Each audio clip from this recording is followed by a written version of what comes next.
Nowhere in Britain do so many people hang around street corners and outside pubs as they do in Northern Ireland. Nowhere else in Britain, in an area of similar size and makeup, are so many men and boys out of work. The latest figure is 9.7%, compared with 4.2% for the rest of Britain.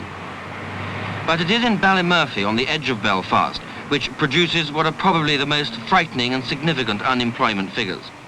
This estate has seen sporadic rioting over the past months, and Ivan Cooper, an opposition MP, has just described it as an area where every other man is out of work.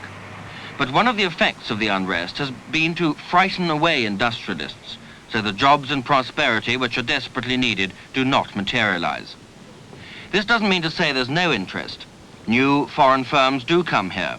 This West German firm, for instance, which makes adding machines, started production last April.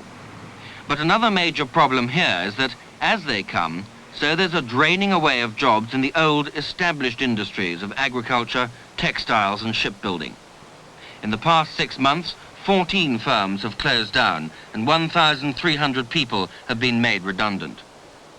In the Crumlin Road, at the very heart of the city's troubled area, more people will be losing their jobs in the next few weeks.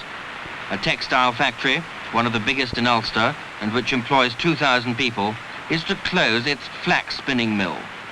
460 people, 1/4 of them men, will be made redundant when these machines stop for the last time.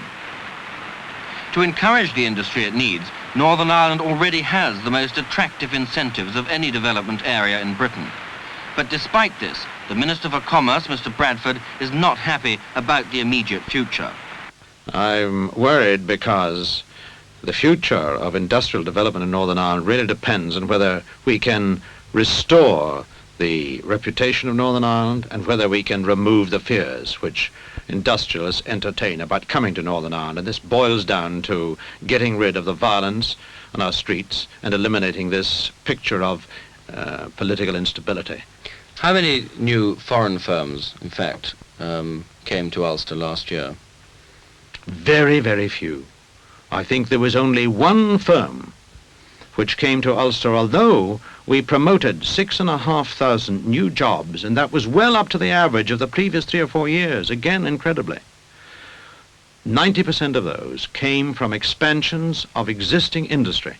We only had one new firm, and that was a British firm, one totally new firm, which had no connection either through its product or through its industrial affiliations with Northern Ireland. One new firm that came here and established last year, and that is the measure of our problem. Up at Stormont, a building created 50 years ago to symbolize a new and buoyant civil power, MPs try to exercise this power to sort out their problems. But it's on the streets, particularly of Belfast, where the real power seems to lie at the moment. It could be here, on the streets, where the real future and prosperity of Northern Ireland is to be decided.